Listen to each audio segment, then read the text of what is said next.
nous voulions qu'il y ait une table ronde qui se centre sur la diversité des parentalités et j'ai confié l'organisation de cette table ronde à Martine Gross, qui est aussi une habituée du forum et que nous avons déjà invitée à de très nombreuses reprises.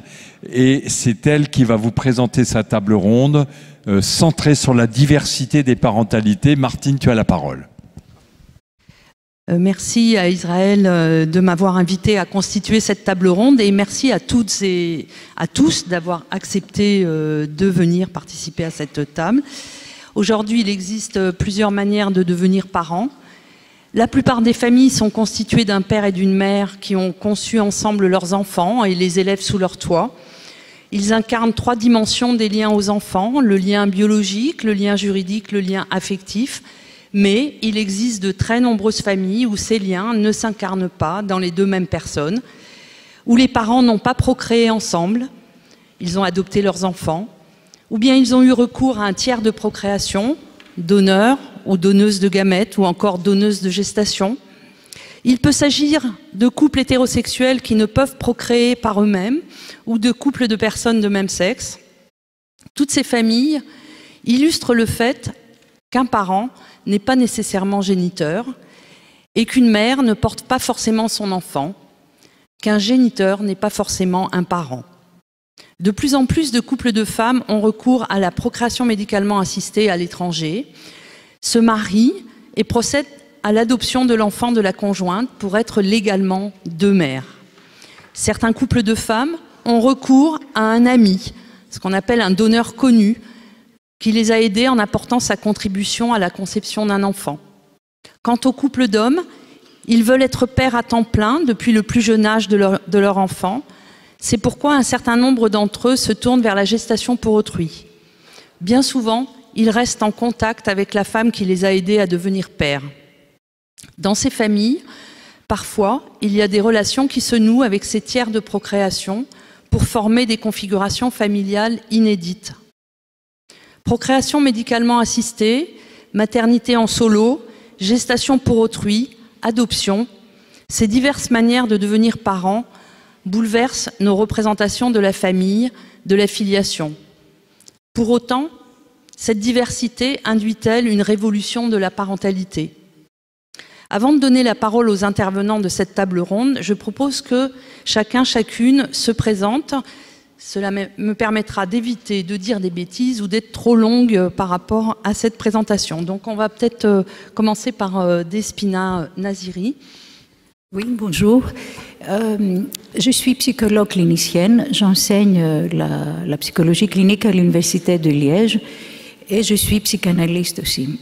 Et donc, je me suis impliquée dans la thématique, dans l'étude de l'homoparentalité, concernant plus spécifiquement les couples de femmes qui désirent avoir des enfants depuis 10 ans à peu près, où j'ai commencé à réaliser une recherche à l'hôpital universitaire de Liège, et ce qui m'a donné, avec mes collaborateurs, la possibilité de rencontrer notamment beaucoup de couples de femmes françaises, comme vous le savez, qui viennent en Belgique pour pouvoir avoir droit à l'insémination avec donneur.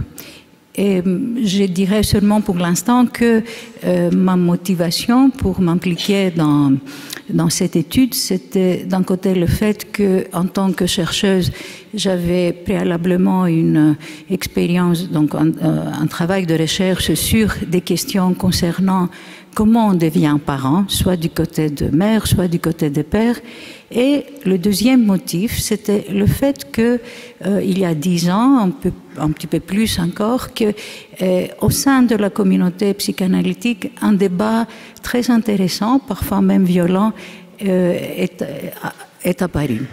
Voilà. Et moi-même, j'étais très curieuse de pouvoir comprendre un peu les tenants, les aboutissants de ces débats et de former ma propre opinion. Merci. Merci Despina. On va essayer de faire une présentation rapide de chacun. Donc Alain, du coup Solacase. Oui, Alain Ducos-Solacas, donc je suis professeur de psychopathologie clinique à l'université de Poitiers et je suis psychologue clinicien et psychanalyste et je travaille depuis déjà plusieurs années sur l'homoparentalité et je vais en parler tout à l'heure.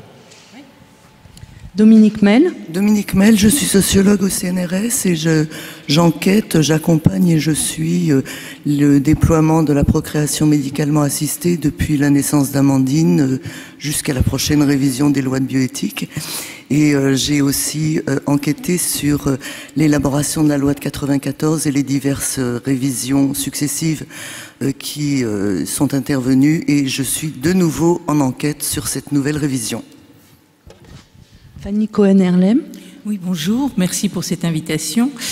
Donc moi je suis pédopsychiatre et psychanalyste et je suis impliquée dans l'adoption, c'est à ce titre que j'interviens, donc dans l'adoption depuis de très nombreuses années, aussi bien sur le plan clinique et institutionnel, que ce soit au national ou à l'international, et donc impliquée dans les agréments pour l'adoption et ayant visité pas mal de pays d'origine qui proposent des enfants à l'adoption internationale.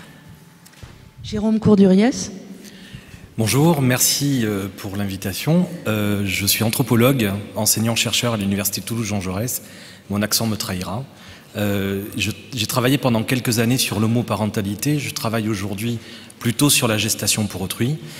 J'ai travaillé avec des collègues qui sont dans la salle, notamment ces dernières années, sur une enquête auprès de familles qui ont eu recours à une insémination artificielle avec donneur à l'étranger ou à une gestation pour autrui à l'étranger et qui ensuite demandent à l'état civil de reconnaître leur lien de famille. Et nous avons rencontré pour ceci également des magistrats. Voilà. Merci. Donc je passe la parole maintenant à Despina Naziri pour une intervention de 10 à 12 minutes. Merci. Ok. Alors, j'ai dit brièvement tout à l'heure un peu mes motivations personnelles de travailler sur ce sujet.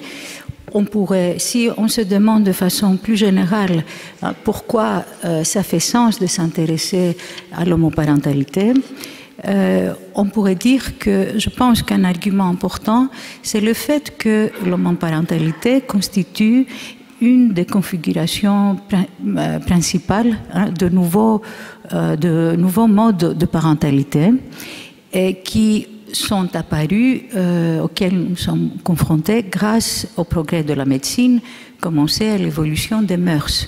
Et le changement important, très important, que ces deux facteurs ont provoqué, c'est qu'il y a un éclatement de diverses dimensions qui composent la fonction maternelle et la fonction paternelle, dimensions qui auparavant se concentraient sur la même personne. Comme on dit, la fonction symbolique, la fonction affective, la fonction sociale dans la tâche des parents d'élever un enfant. Donc, je crois que étudier en tant que chercheur l'homoparentalité nous permet, en tant que clinicien, parce que voilà, en tant que psychologue clinicien, nous recevons aussi souvent des personnes qui peuvent avoir des questionnements ou être traversées une certaine souffrance quand ils sont concernés par ces thématiques. Et je pense que c'est fort important de pouvoir comprendre le sens de cette évolution pour pouvoir accompagner ces personnes.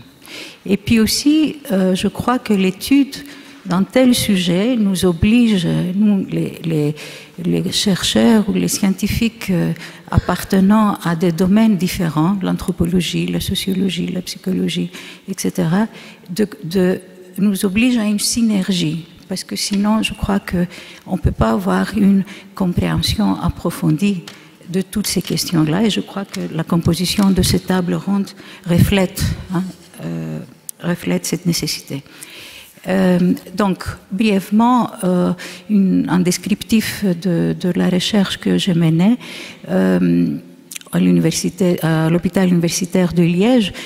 Nous avons réalisé sur le terrain pendant 2 ans cette recherche où nous étions amenés à rencontrer donc les couples de femmes qui se présentaient aux psychologues de l'université, à l'équipe médicale qui demandait l'autorisation pour qu'elles puissent avoir accès à l'insémination avec donneur. Et donc, on a collaboré avec les psychologues, mais surtout, nous avons pu rencontrer ces femmes avant et après l'insémination. Et nous avons recueilli leurs témoignages, on a fait certains tests projectifs qui nous permettaient par après de pouvoir approfondir l'analyse de nos données. Je dirais a priori que notre objectif c'était de comprendre comment ça se passe pour chacune des partenaires du couple de femmes, tous ces cheminements qu'elle faisait et comment ça se passait aussi entre elles. Et donc, quand on a commencé à récolter donc, leurs témoignages et à appliquer nos méthodes d'analyse à la fois qualitatives, quantitatives, sur ce matériel clinique, nous nous sommes rendus compte très rapidement qu'il y avait quand même certains thèmes qui étaient particulièrement heuristiques pour qu'on commence à cerner un peu cette problématique qui n'a pas été jusqu'à ce moment-là explorée. Donc, bien que mon collègue Alain Ducousseau était le premier, il avait déjà publié un ou deux premiers articles du côté de la psychologie clinique sur la question de l'homoparentalité. Mais en milieu francophone, il n'y en avait pas autre chose. Alors, un thème important à explorer, c'était comment la décision est prise entre les deux femmes, qui va porter l'enfant et qui ne va pas le porter. Donc, un processus très intéressant. Et tout à l'heure, je vais présenter brièvement une vignette clinique qui nous permet de saisir un peu de façon, je dirais, plus concrète ce processus. Bien entendu, autre thème, c'est la place que ces femmes donnaient à l'homme. En premier lieu en ce qui concerne la personne du donneur, mais aussi les autres hommes de leur entourage et peut-être là plus particulièrement la figure paternelle. Vous comprenez bien, puisque voilà, la première question qui sautait aux yeux des spécialistes et de non-spécialistes, quid alors pour le développement de l'enfant pour lequel il n'y aura pas un père dans la réalité. Et puis, nous avons aussi découvert qu'un élément très important pour comprendre tous ces processus du devenir parent, c'était de voir que quand même s'impliquer dans cette procédure médicale pour les personnes concernées, c'était une expérience parfois pénible, douloureuse, qui les confrontait quand même à un réaménagement, comme on dit, de leur propre, non seulement les idées initiales qu'elles avaient, mais à reconsidérer plusieurs points de vue, leur position, ce qu'ils pouvaient croire et espérer par rapport à la possibilité d'avoir un enfant. Alors, l'analyse donc de ces thèmes nous amenait, en tout cas, je me réfère à moi et à une collègue psychanalyste avec laquelle j'ai beaucoup collaboré, pour lire d'un point de vue davantage psychanalytique les résultats que nous obtenions. Et nous avons compris qu'il y avait deux axes de réflexion qui devenaient très intéressants, je répète, d'un point de vue psychanalytique. C'était l'axe de ce qu'on appelle la notion ou le concept du tiers et le concept de la bisexualité psychique. Je vais essayer de m'expliquer très vite, bien que, bon, c'est peut-être a priori de concepts assez compliqués. Quand on se réfère à la notion du tiers, donc, si vous voulez, il y a la dimension dans la réalité, comme Martin Gross l'a employé tout à l'heure, le tiers dans la procréation, hein, la personne concrète qui contribue comme géniteur, mais d'un point de vue psychique, le tiers se réfère à l'intégration de ce qu'on appelle du tiers, que souvent par les psychanalystes est associé à ce qu'on appelle la fonction paternelle, et pour simplifier, à la capacité psychique pour chacun de nous de pouvoir reconnaître l'altérité, la différence chez l'autre, reconnaître la limite, assumer le fait qu'on ne peut pas tout obtenir selon notre désir, qu'il y a des limites, et bien entendu, quand on est dans la position du parent, de pouvoir transmettre ça à l'enfant. En ce qui concerne, donc je passe à la bisexualité psychique, je dirais que c'est un concept qui se réfère à la, de nouveau j'emploierai cette expression de capacité psychique, de pouvoir reconnaître à l'intérieur de soi, au-delà de son propre sexe anatomique, de pouvoir reconnaître en soi on peut avoir des éléments au niveau psychique qu'on attribue d'habitude à l'autre sexe. Et au niveau psychique, ça veut dire qu'on parle notamment de processus de d'identification. Et identification, c'est un terme extrêmement central pour l'approche psychodynamique pour comprendre le développement psychoaffectif, parce que c'est à la base de la constitution de notre identité.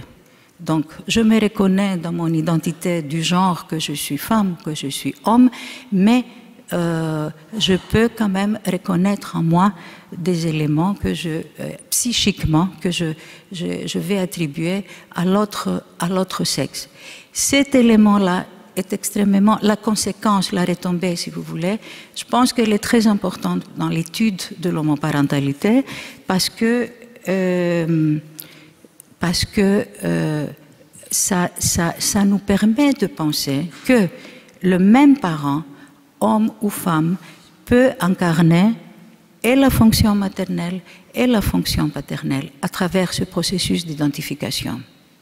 De ce point de vue, je crois que c'est peut-être ça devient un peu plus clair que ça ouvre, si vous voulez, la possibilité de pouvoir penser que dans un couple d'hommes ou dans un couple de femmes, on peut comprendre pourquoi c'est tout à fait possible un développement, qu'on peut qualifier normal, d'un enfant. C'est-à-dire que jusqu'à présent, il y a beaucoup d'études qui montrent que les enfants issus de familles homoparentales, selon divers critères visibles, ils n'ont pas de différence par rapport aux enfants de familles hétérosexuelles, mais c'est quand même intéressant de pouvoir comprendre du point de vue des processus internes non visibles pourquoi les choses peuvent se passer comme ça. Donc j'ai reçu un message qui me dit que je dois peut-être m'arrêter pour l'instant, ce qui veut dire que je ne pourrais pas vous parler de la vignette clinique, mais en tout cas, ce que je viens de vous dire, je pense, nous incite à réfléchir que l'étude de l'homoparentalité nous élargit beaucoup la possibilité de nous demander mais qu'est-ce que c'est d'être un père ou une mère, hein? Est-ce qu'on va parler que s'il y a une fonction parentale, hein, selon donc les éléments que j'ai exposés tout à l'heure, et où les choses doivent toujours être distinguées pour que une garantie de base soit là pour les enfants.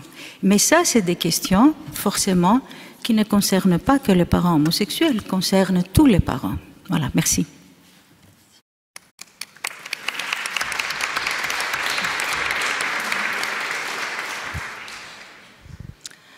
Alain, je te passe la parole. D'accord. Alors, je vais vous parler. Moi, je vais me centrer vraiment sur une vignette clinique. En écoutant tout à l'heure la présentation des résultats du sondage, il a été évoqué la complexité. Et puis, il a été évoqué aussi des hypothèses interprétatives. Notamment, j'ai entendu le libéralisme, le consumérisme explique ces changements de manière de penser. Alors, mais tout en disant il y a une complexité de l'opinion. Alors on est à un niveau d'analyse qui est sociologique, on va complètement changer de niveau d'analyse, on va se placer du côté des processus psychiques inconscients, et le niveau de complexité est tout autre. Et la catégorie du consumérisme, quand on parle des processus psychiques inconscients par lesquels on devient parent, il est possible que ça ne soit pas une catégorie valable. Alors, je vais essayer de vous montrer à partir d'une situation d'hommes qui ont eu recours à une gestation pour autrui auprès d'une femme que j'ai appelée Olga, une femme russe. Hein, ces deux hommes sont allés en Russie et en Russie, ils ont eu recours à une gestatrice pour autrui. C'est même une maternité pour autrui puisque c'est avec ses ovules. Enfin, c'est ces ovules qui ont été fécondés et celle qui a porté l'enfant. Donc on dit dans ces cas-là maternité pour autrui. Donc je rencontre ces deux hommes qui s'appellent, je les ai appelés Yves et Abdel. Ils ont plus de 50 ans, leurs deux enfants, garçons, jumeaux hétérozygotes, ont 9 ans et demi au moment où je les rencontre. Alors c'est une recherche qui est en cours, donc c'est encore pas très approfondi. Hein. Alors, dans la perspective que j'adopte, du point de vue des processus psychiques inconscients, je vais retenir deux choses essentielles. C'est la question du lien à la génération antérieure. On devient parent en référence à ses propres parents. Et dans ces couples-là, la question, c'est le rapport à l'autre sexe. Donc, deuxième aspect que Despina Naziri a déjà introduit, deuxième aspect, le rapport à l'autre sexe. Alors, les enjeux, les liens aux parents, je commence par Abdel. Abdel me raconte une situation assez particulière, dans la mesure où il me dit que très longtemps, il a subi en quelque sorte des parents extrêmement, moi je dirais des parents extrêmement envahissants, à tel point, me dit-il, qu'il venait passer, alors qu'il était déjà bien adulte, il venait passer une semaine chez lui et finalement il restait 6 mois. Sa mère se permettait de modifier l'organisation des placards, elle rangeait tout, elle modifiait la place des fauteuils, et puis, la place des meubles, pardon, et puis, dit-il, à un moment donné, il a rencontré Yves, et là, il a senti que quelque chose se passait. Alors, extrêmement important, on l'a beaucoup étudié en psychanalyse du point de vue des hétérosexuels, comment la rencontre avec quelqu'un où on sent que ça ne va pas être une rencontre d'un jour, mais que ça va être une histoire, comment ça joue un rôle déterminant dans la modification du lien aux parents. Et là, ce que dit Abdel, c'est que quand il a senti qu'avec Yves, il allait se passer quelque chose d'autre, eh bien, il a fichu ses parents à la porte. Il ne le dit pas comme ça, il le dit de manière beaucoup plus agressive. Et il dit, à partir de là, je leur ai dit, vous pouvez toujours venir me voir, mais une semaine, pas plus, et interdiction de changer les meubles de place, interdiction de ranger mes placards.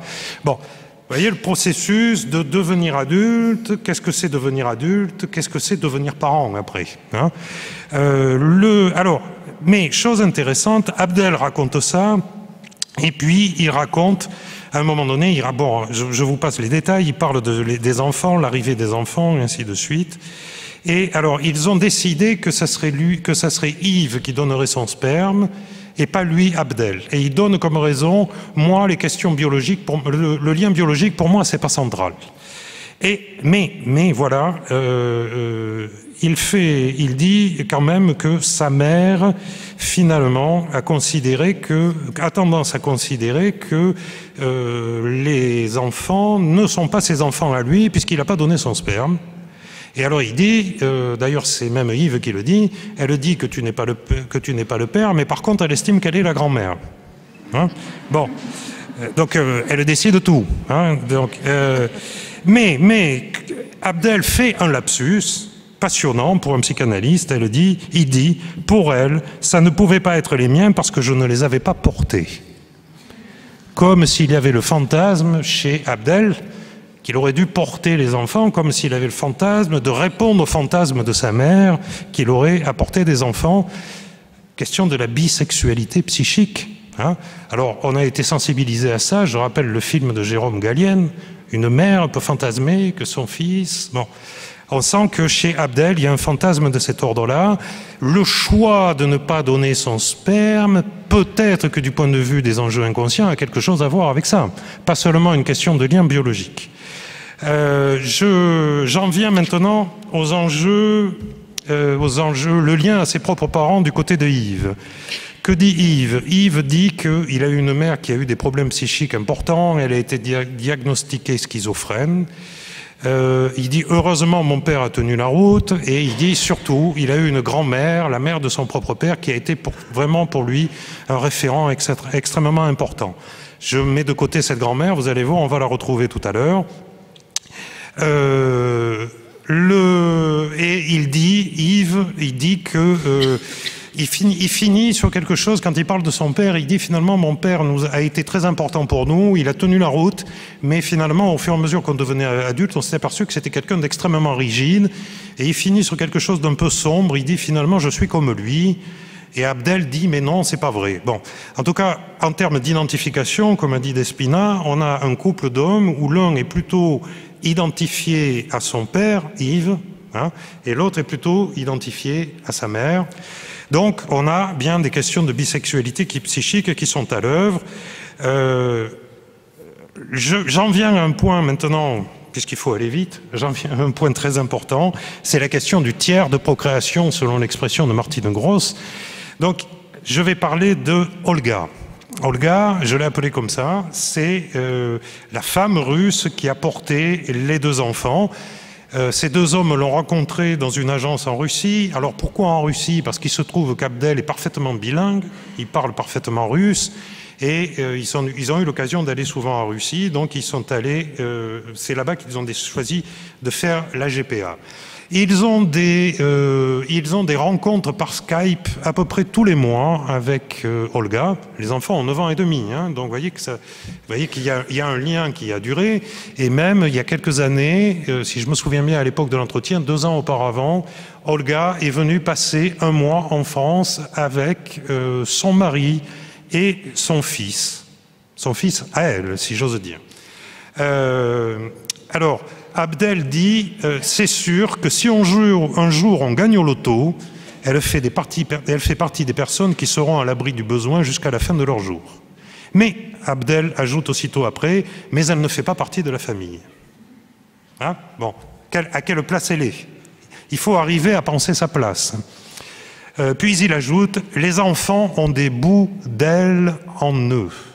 C'est une mère de naissance, donc c'est pas une gestatrice pour autrui, c'est une maternité pour autrui, donc il dit c'est une mère de naissance. Je vous fais remarquer, les enfants ont des bouts d'elle en eux. Autrement dit, malgré ces nouvelles formes de procréation, malgré le fait qu'on ait de plus en plus d'adultes qui sont parents sans avoir engendré, la question de qui a engendré reste une question fondamentale. Et je crois que Martine avait une expression, chasser le biologique par la porte, il revient par la fenêtre. Hein? Donc, hop, les questions de... Voilà, elle a des bouts, les enfants ont des bouts d'elle en eux, et souvent, ce que j'ai rencontré aussi avec les couples lesbiens, c'est la question des ressemblances. Est-ce que l'enfant ressemble au donneur ou pas? Est-ce qu'il ressemble à Olga? Bon, j'avance. Comment ces hommes se représentent-ils cette Olga? Eh bien, alors là, c'est assez passionnant parce que, à un moment donné, ils se mettent à nous raconter, puisqu'on a fait l'entretien à deux, selon Yves, Olga ressemble beaucoup à la mère d'Abdel. Alors, nous sommes surpris, la collègue avec qui je fais l'entretien, on est surpris quand même. Abdel, vous entendez son origine, hein, et or, elle est russe. Alors, il me précise qu'elle n'a pas du tout l'apparence classique des Slaves, elle a le teint mat et les yeux verts, comme la mère d'Abdel. Qui est marocaine, donc la mère d'Abdel. Abdel confirme et ajoute que l'un de leurs 2 enfants lui ressemble beaucoup et donc ressemble beaucoup à sa propre mère. D'ailleurs, régulièrement, lorsqu'elle sort avec cet enfant, les gens lui disent qu'ils se ressemblent.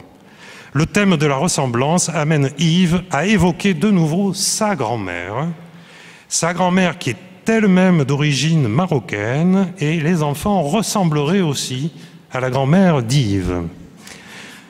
Autrement dit, en quoi on est en présence de ce que nous, en termes psychanalytiques, on appelle des fantaisies, c'est-à-dire des rêveries conscientes, sous-tendues par des enjeux inconscients. Ces deux hommes font appel à des images inconscientes, des imagos maternelles inconscientes, on appelle ça des imagos, nous, qui permettent des rêveries conscientes. 2 minutes, qui permettent des rêveries conscientes. Moi, je voudrais vous faire remarquer la construction. La mère d'Abdel est quand même quelqu'un d'extrêmement envahissant. Ils ont réussi à construire fantasmatiquement que Olga ressemble à la fois à la mère d'Abdel et à la fois à la grand-mère d'Yves, qui, elle, était extrêmement apaisante. Ils ont fait une sorte de compromis. Ils ont construit une image de femme, de mère, qui n'est pas envahissante, puisqu'elle est à la fois la mère d'Abdel et elle est à la fois la grand-mère d'Yves, c'est-à-dire finalement un compromis de femme relativement peu envahissante. Et on peut penser que ça leur a permis de franchir le pas, de devenir parents, de devenir pères, avec toutefois un problème pour eux qui reste, mais je dirai après ce que je veux dire, un problème qui reste pour eux, qui est que le père d'Yves a dit « Mais comment est-ce que vous pouvez élever un enfant sans mère? Comment vous allez faire quand la nuit ils vont appeler leur mère ?» Ça reste pour Yves quelque chose de difficile, cette parole de son propre père. Et deuxième problème, cette fois-ci du côté d'Abdel, sa mère lui a dit « Tu ne peux pas être le père de ces enfants puisque ce n'est pas avec ton sperme qu'ils ont été fabriqués. » Comme si, malgré tout ce travail psychique de ces deux hommes assez remarquable, il y avait quelque chose du côté de la parole des parents qui reste quelque chose de compliqué. Bon. Genre de phénomène qu'on peut rencontrer dans les couples hétérosexuels qui ont du mal à faire avec les paroles de leurs propres parents, paroles qui quelquefois ne les légitiment pas en tant que parents. Voilà, je m'arrête là. Merci beaucoup.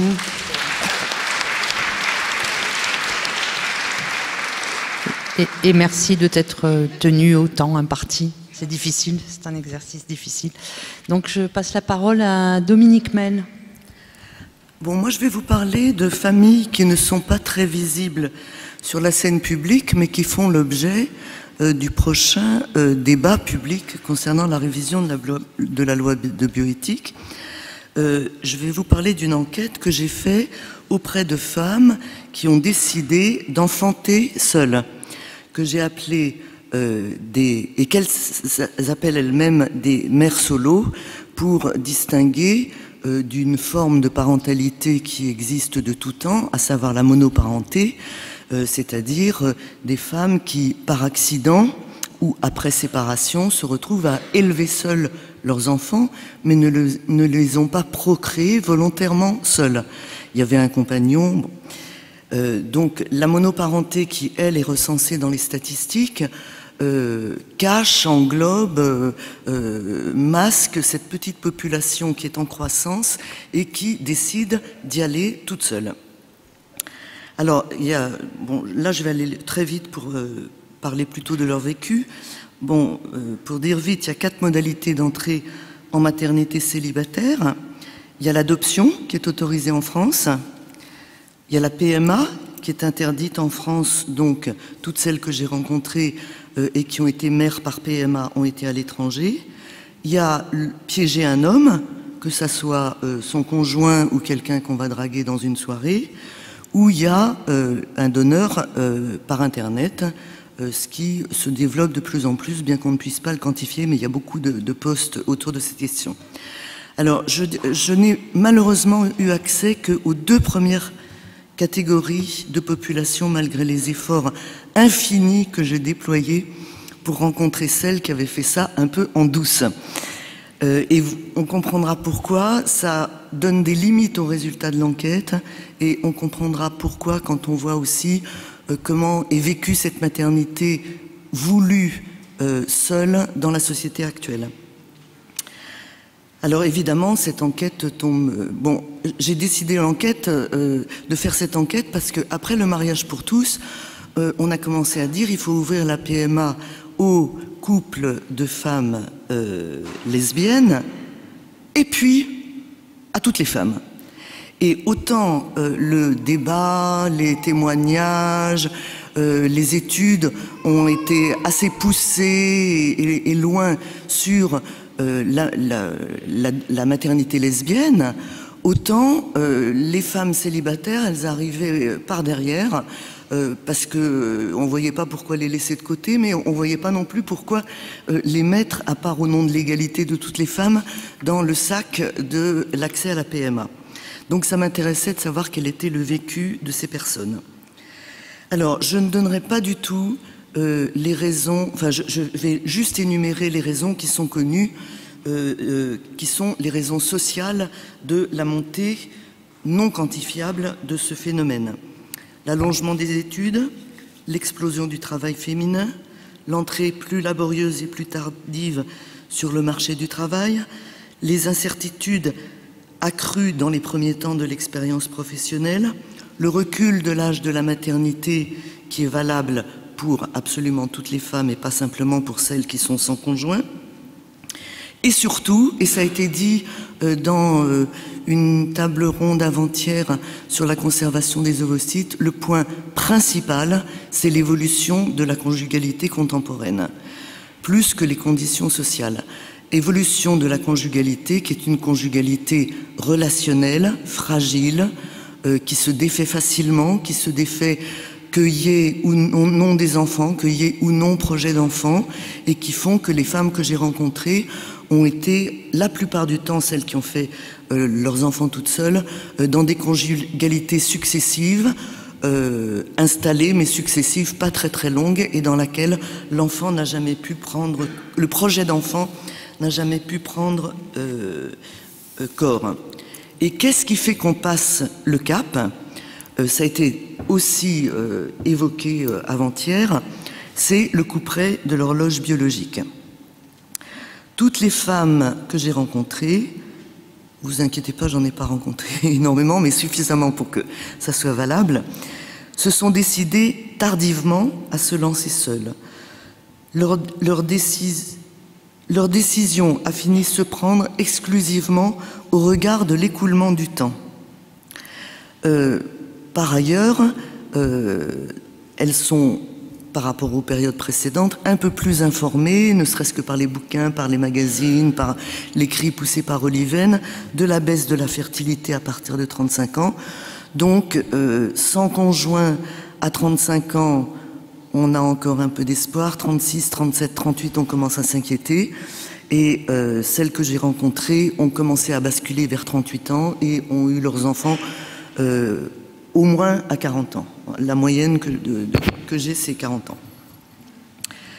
Ce qu'on pourrait mettre en... Le slogan, le mot, la citation, le sentiment et l'affirmation que chacune porte et me raconte les unes après les autres, c'est « ce serait pire pour moi », ce qui serait pire pour moi serait de ne pas avoir d'enfant, plutôt... Qu'est-ce que je raconte? Ce qui serait pire pour moi serait de ne pas attendre d'enfant et de ne pas en avoir, plutôt que d'en avoir un toute seule. Donc la priorité de l'enfant se met à passer devant toutes les autres aventures de la vie personnelle et conjugale. Donc évidemment, elle se retrouve devant une situation sans père, sans procréateur avec elle, et sans père pour élever. Alors sans père pour élever, c'est pas nouveau. Donc on parle ici des nouvelles parentalités. Ça n'est pas une nouvelle parentalité. Hein, le fait d'être mère à élever seule un enfant, suite à une séparation, à un divorce, c'est une situation qui est même assez fréquente et recensée de façon assez importante dans les statistiques sociales. Mais là, le père est absent dès le début. Donc, et c'est là où intervient un peu l'enquête que j'ai faite et les discussions que j'ai eues avec ces femmes. Le paradoxe de ces enfantements, c'est que le père est absent, mais il ne disparaît pas de l'imaginaire, des espoirs et des fantasmes de la mère ou future mère. Faire un enfant sans père est un choix, puisqu'elles le font, qu'elles le décident et qu'elles rompent avec la norme familiale classique, mais c'est un choix contraint, un choix en dépit d'eux, un choix négatif.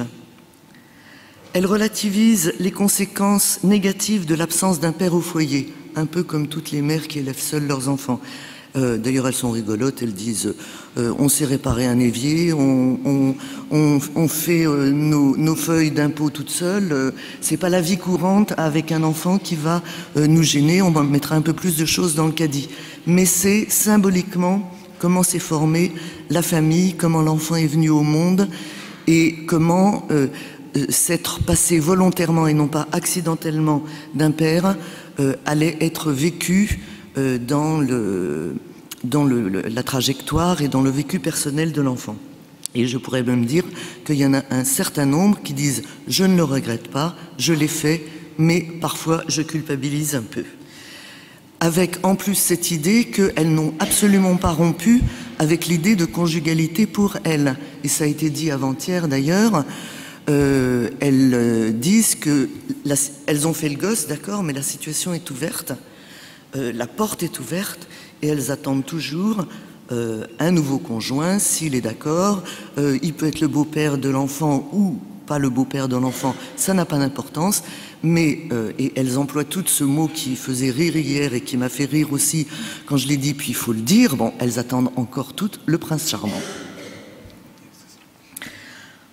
En conséquence, elles assument et en même temps, elles regrettent.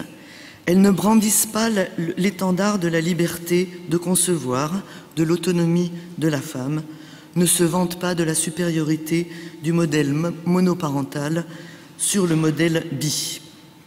C'est faute d'avoir pu mener ce projet en duo qu'elles se résignent à le conduire en solo. Et certaines, oui, culpabilité, je l'ai dit, et certaines éprouvent une certaine culpabilité.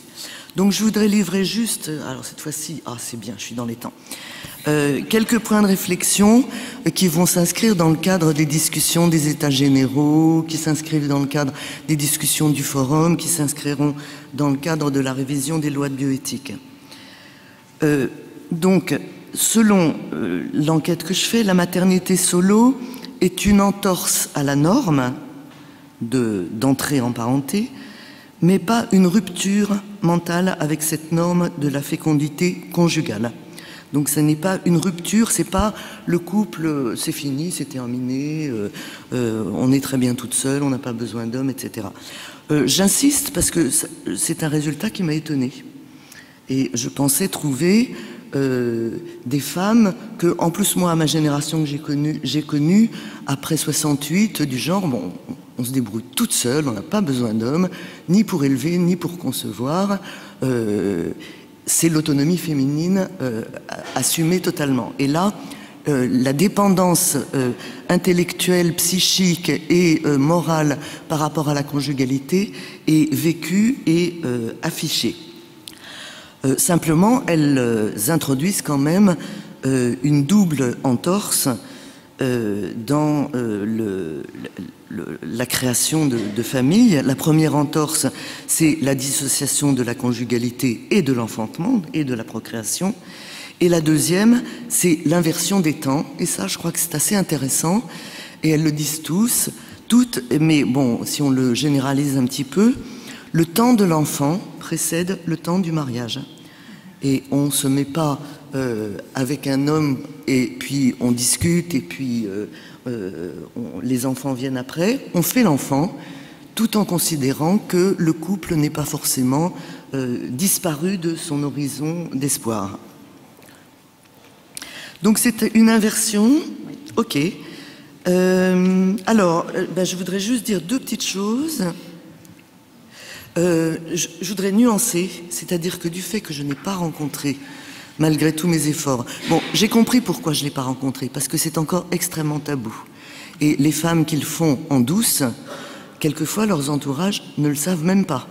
Leur mère croit que c'est le petit copain qui vient de les quitter. Donc évidemment, elles ne vont pas raconter à une sociologue une histoire qui n'est pas racontable à ses proches. Donc j'ai vraiment fait beaucoup d'efforts et je n'ai pas pu les rencontrer. Et par Internet, c'est pareil, elles ne répondent pas aux demandes de témoignages. Et peut-être, chez ces femmes-là, on trouverait davantage d'affirmation de l'autonomie et de « j'en ai rien à fiche » de la conjugalité et de l'homme. Hein, c'est tout à fait possible. Donc je nuance un peu ce que je dis. Hein. Mais comme celles à qui on va proposer éventuellement d'accéder à la PMA sont plutôt dans l'ordre de celles que j'ai rencontrées, c'est-à-dire qui assument et qui vont donc devant des institutions, des médecins, des PMA, l'adoption, l'agrément, afficher leurs souhaits, c'est pas inintéressant par rapport au débat en cours d'en parler aujourd'hui. Alors, et pour finir, je dirais 2 petits trucs, surtout par rapport à cette révision de loi de bioéthique. Ça remet l'accent de façon dramatique sur la question de l'âge d'entrée en maternité.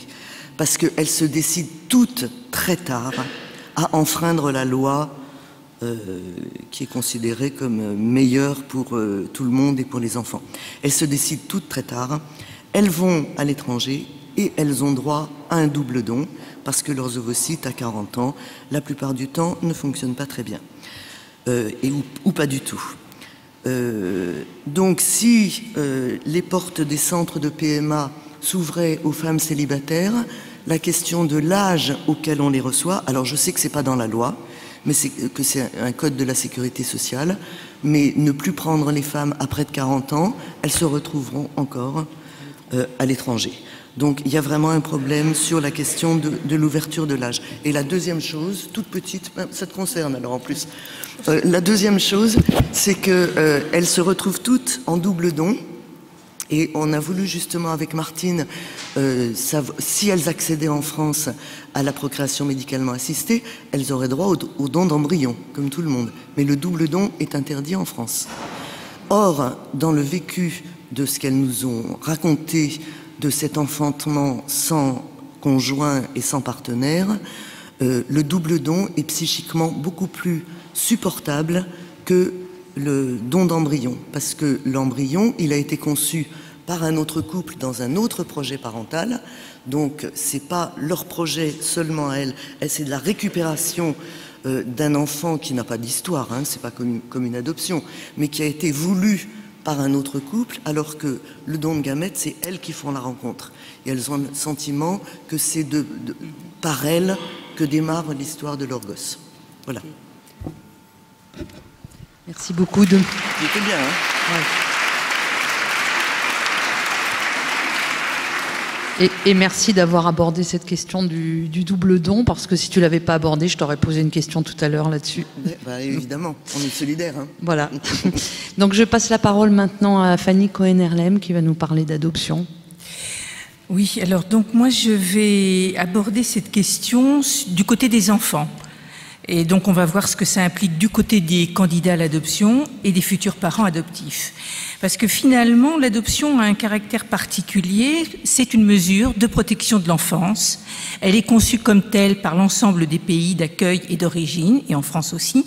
C'est pourquoi elle est encadrée par des lois, notamment la Convention de La Haye, en ce qui concerne l'adoption internationale, signée en 1993 par la France et ratifiée par 98 pays en 2016. Donc je vais vous donner quelques chiffres, excusez-moi. Donc l'adoption nationale d'enfants, c'est une pratique réglementée en France depuis 1804 par le Code Napoléon et modifiée régulièrement depuis. Et si c'est une mesure de protection de l'enfant, ça veut dire qu'elle ne s'applique que quand toutes les autres ont été tentées, notamment le maintien de l'enfant dans sa famille d'origine. C'est une mesure subsidiaire, c'est-à-dire que si la famille ne peut garder l'enfant, c'est d'abord à la famille élargie que l'on fait appel, puis à l'adoption nationale et enfin internationale. Alors vous connaissez peut-être les chiffres. En 2017, en France, il y a eu environ, si je me trompe un peu, pardonnez-moi, 685 adoptions internationales adoptées dans des pays La Haye et non La Haye. Et en 2016, parce que je n'ai pas les chiffres de 2007, environ 700 adoptions nationales. Et actuellement, il y a 15 000, en France, 15 000 agréments en cours de validité. Et je ne parle pas des agréments qui sont en cours dans les autres pays d'accueil. On voit donc qu'il y a un gap entre ces chiffres et puis le chemin à parcourir pour les parents, pour ceux qui souhaitent devenir parents par adoption est très long. L'attente varie entre 5 et 10 ans actuellement. Donc c'est vraiment des grossesses d'éléphants. C'est vraiment terrible pour les gens qui attendent. Donc j'ai évoqué les lois régissant l'adoption nationale et internationale. Elles sont faites pour quoi? Elles sont faites pour protéger les enfants, les parents naturels et les parents adoptifs, qui doivent se voir conférer les mêmes droits et les mêmes devoirs que tout parent dit biologique. Il en est de même pour les enfants qui, adoptés, deviennent les enfants légitimes de leurs parents, et je parle ici que de l'adoption plénière et non de l'adoption simple ou de la kafala. Alors quel est cet encadrement et pourquoi, au fond, y a-t-il un encadrement? Eh bien parce que les enfants adoptables sont des enfants qui ont été abandonnés ou retirés à leurs parents et beaucoup plus rarement d'enfants orphelins. Il s'agit donc d'enfants ayant pour la plupart subi plusieurs ruptures, avec parfois en plus de la maltraitance ou de la négligence. Et les enfants proposés à l'heure actuelle sont le plus souvent des enfants déjà grands, en fratrie ou porteurs de problèmes de santé. Et ce sont donc ces enfants, plus que des bébés en bonne santé, que les candidats à l'adoption vont se voir proposer. Il s'agit donc pour eux d'être clairs avec leur projet. L'adoption n'est ni un geste humanitaire et ne doit pas se faire par défaut. Et pour le plus grand nombre des candidats à l'adoption qui n'ont pas d'enfants naturels, certains en ont déjà, il faut avoir pu renoncer à un enfant biologique. C'est donc un véritable choix pensé, élaboré et réfléchi dans toutes ses dimensions. Et Winnicott, ce fameux psychanalyste anglais, disait que les parents adoptifs étaient d'abord des soignants. Et on voit donc que dans toutes ces formes de parentalité, c'est vraiment dans le processus d'adoption que les exigences sont les plus grandes. L'enfant arrive dans une famille avec un passé, une histoire, parfois des souvenirs avec lesquels les parents vont devoir composer. La famille élargie également. C'est la raison pour laquelle le législateur a décidé qu'il fallait évaluer les capacités parentales des candidats. C'est un terme horrible, mais celui qu'on emploie. 9 mois au cours desquels ces derniers seront questionnés et soutenus dans leurs réflexions par les travailleurs sociaux des conseils départementaux et souvent des professionnels de l'adoption, psychiatres et pédopsychiatres. Et les pays d'origine, dans l'adoption internationale, ont également leurs propres exigences quant aux candidats qu'ils acceptent. Ils sont souverains en la matière. Finalement, on voit qu'il y a un petit nombre d'enfants adoptables au regard du grand nombre de candidats. Il y a le profil des enfants adoptables à l'étranger qui est particulier à l'heure actuelle. Et ce sont des raisons qui font que l'adoption internationale a besoin de règles qui sont révisées régulièrement. On voit que la demande est plus forte que les possibilités. Et en effet, s'il y a des orphelinats avec plein d'enfants dedans, ils ne sont pas tous éligibles à l'adoption. Un certain nombre d'entre eux sont là parce que leurs parents ne peuvent pas s'en occuper pour des raisons diverses et variées qu'on peut imaginer et ils les y déposent de façon ponctuelle ou à plus long terme. Et la Convention de la Haye, que j'évoquais tout à l'heure, parle de frais raisonnables, parce que vous savez, on parle toujours de l'argent dans l'adoption internationale, donc la Convention de la Haye régit cela, mais n'a pas édicté de règles, d'où les dérives possibles qui peuvent faire de l'adoption internationale un marché, et c'est pourquoi les candidats à l'adoption internationale sont les derniers remparts contre les trafics d'enfants qui sévissent encore malheureusement dans le monde. Alors, les futurs parents et les enfants. Les futurs parents, ils vont donc avoir affaire avec des enfants parfois un peu préparés, comme en France, mais quelques pays d'origine préparent un peu les enfants, mais pas beaucoup. La plupart des enfants ne se rendent pas compte du bouleversement qu'ils vont avoir à vivre, et si l'on écoute les enfants devenus adultes ou grands adolescents, on peut prendre alors la mesure de ce qui peut avoir été vécu comme un arrachement, mais pas toujours, bien sûr. Quand les enfants sont petits, il n'y a pas de mémoire consciente. Pour autant, il existe une mémoire inconsciente et le corps, lui, se souvient. Si en France, l'abandon d'enfants et son recueil peuvent et sont accompagnés, il n'en est pas de même ailleurs. Petit enfant laissé dans un panier près de l'orphelinat ou au bord de la route, quels mots auront été mis sur le vécu de ces enfants ? Qui leur aura expliqué ce qui leur arrive? Et si parfois les mères peuvent laisser un petit papier dans les vêtements de l'enfant, certains pays interdisant l'abandon, c'est une personne étrangère qui viendra le déposer aux autorités. Entre l'abandon et le recueil, entre le recueil et l'adoption, là encore, qu'aura-t-on pu dire à cet enfant sur son passé, sur son futur, qui a pris et comment on charge son histoire? C'est à tout cela que les parents adoptifs ont affaire.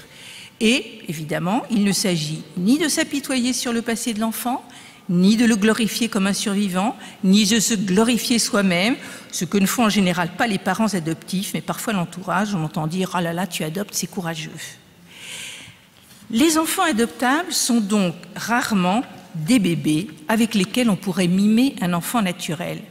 Mais alors, comment faire avec un enfant déjà grand, qui a l'âge d'aller à l'école et qui, s'il connaît la collectivité, ne sait pas ce que c'est qu'une famille, Comment faire avec 2 ou 3 enfants d'âge différents, parce qu'on peut adopter plusieurs enfants en même temps, qui ont tous des besoins différents et pour lesquels il faut être également attentif, des enfants en fratrie. Hein. Alors, il ne s'agit pas que d'organisation. Il devrait ne pas être question pour ces enfants d'aller à l'école ou à la crèche 2 mois après leur arrivée. 2 mois, c'est la durée du congé d'adoption qui est beaucoup trop courte. Car ces enfants ont tout à apprendre. En premier, devenir l'enfant de leurs parents, comprendre la langue, les codes, et pour les parents, prendre le temps de se connaître, de s'apprivoiser, de se comprendre, de se tromper aussi, car personne n'est parfait, d'apprendre à s'aimer, car ce n'est pas forcément immédiat, même pour les enfants adoptés en France, hein, c'est tout aussi valable, de supporter les nuits sans sommeil, les repas ou les câlins refusés, de comprendre les conduites inattendues. Pour ces parents, il faut savoir se donner sans compter, sans attendre de retour, et c'est très difficile. Bon, parfois, bien entendu, tout se passe bien, alors autant en profiter et cumuler les bons moments pour pouvoir s'en souvenir quand viennent les moments rugueux de l'adolescence où le passé, quel qu'il soit, fait toujours retour, dans le style « puis d'abord t'es pas mon père » ou « puis d'abord t'es pas ma mère » et j'en passe. Alors, certains enfants, devenus grands ou moyens d'ailleurs, ne cherchent rien et semblent avoir pu faire leur travail de filiation tout seuls, c'est-à-dire avec leurs propres ressources intérieures et avec leurs parents, sans aide extérieure.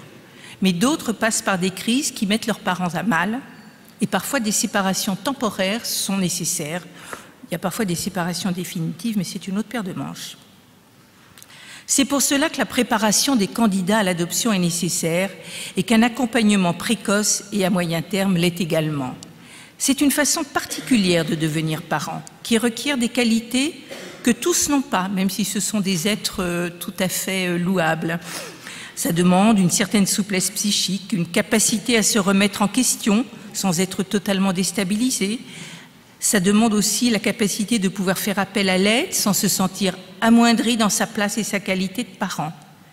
Alors il faut noter que la préparation est obligatoire dans un certain nombre de pays d'accueil et exigée par certains pays d'origine. En France, non, elle ne l'est pas. Hein. Elle est fortement recommandée, mais ça n'existe pas.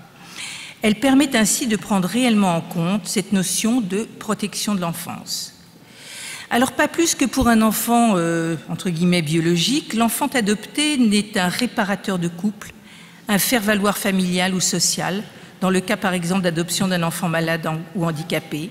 Ce ne peut être une compensation à sa solitude, une victoire face à l'impossibilité d'avoir un enfant par soi-même, quelle qu'en soit la raison.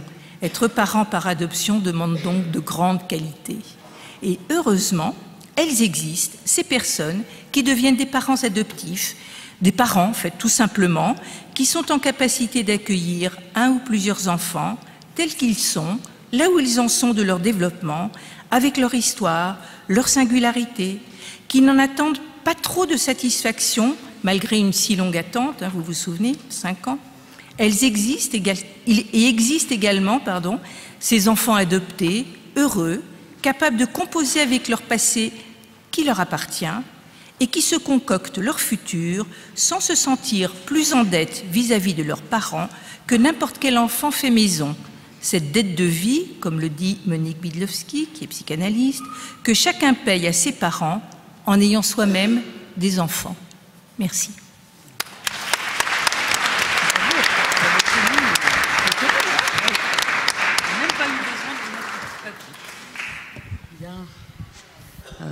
Merci d'avoir tenu le temps, c'était parfait. Je passe la parole maintenant à Jérôme Corduriès. Merci.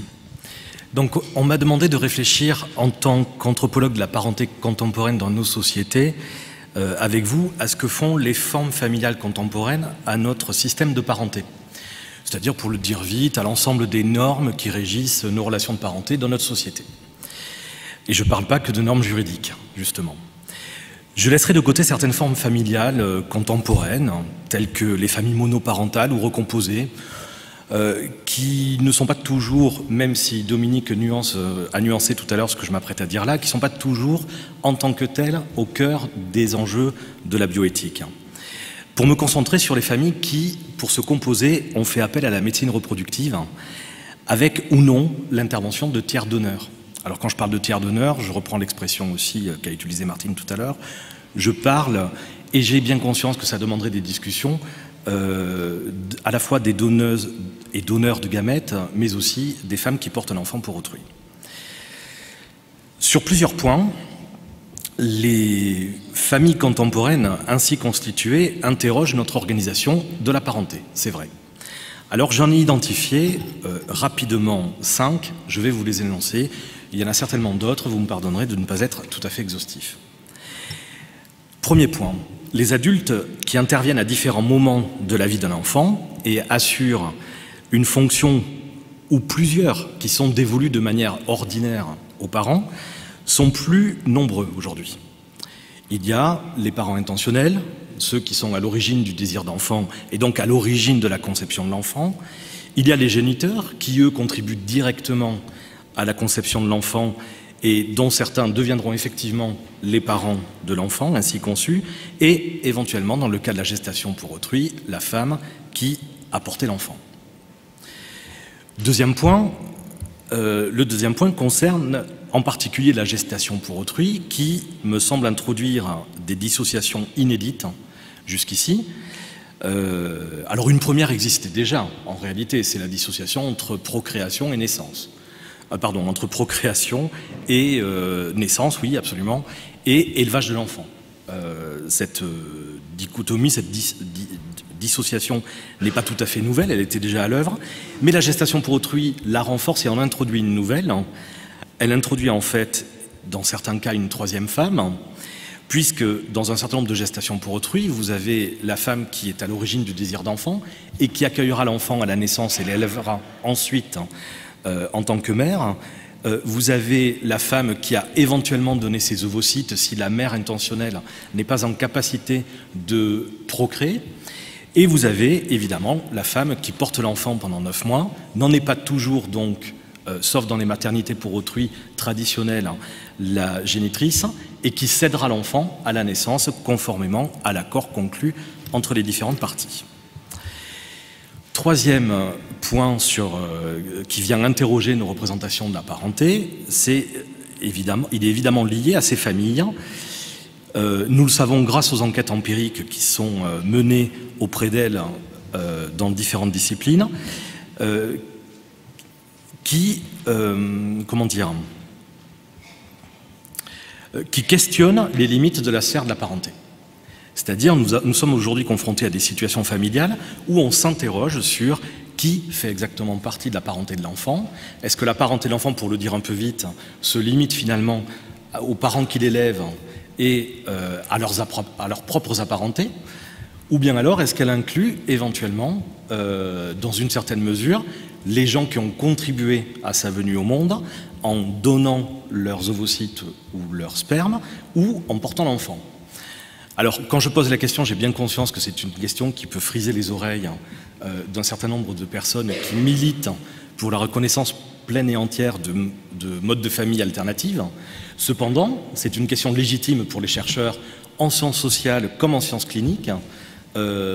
Cette question, elle concerne la place à laquelle accèdent auprès de l'enfant les personnes qui ont contribué à sa venue au monde. Je pense en particulier à la gestation pour autrui, évidemment. Il y a cette femme qui a porté l'enfant pendant 9 mois et lui a donné le jour, et ses propres apparentés à elle. En tous les cas, quand on fait des enquêtes dans ces situations familiales, on s'aperçoit que les choses sont parfois un petit peu floues. Et quand je dis qu'elles sont un petit peu floues, ça ne pose pas, de mon point de vue, systématiquement problème. Mais ça, c'est une autre question. Le quatrième point que je voulais souligner, c'est la possibilité nouvelle qui, évidemment, est donnée aujourd'hui aux couples de même sexe d'avoir un enfant dont l'un des membres est le géniteur et dont le couple est à l'origine du désir d'avoir un enfant et de fonder une famille. Donc, on avait évidemment des couples d'homoparents qui étaient déjà parents depuis longtemps.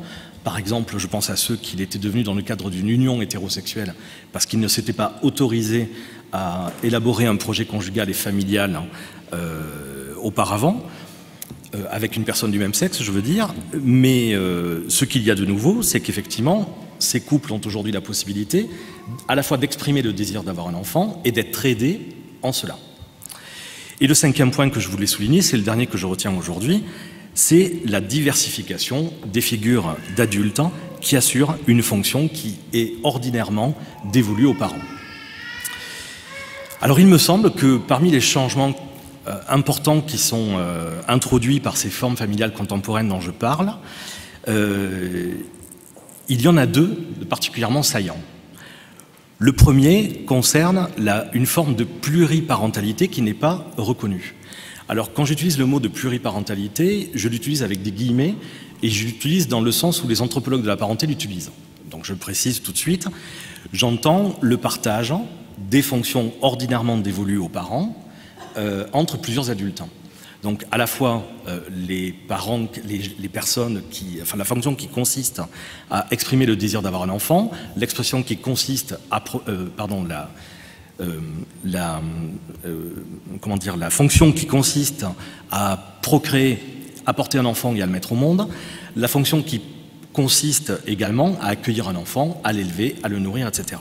Donc aujourd'hui, il y a une pluralité, une diversité croissante dans certaines de ces familles, des adultes qui assurent certaines de ces fonctions parentales, entre guillemets.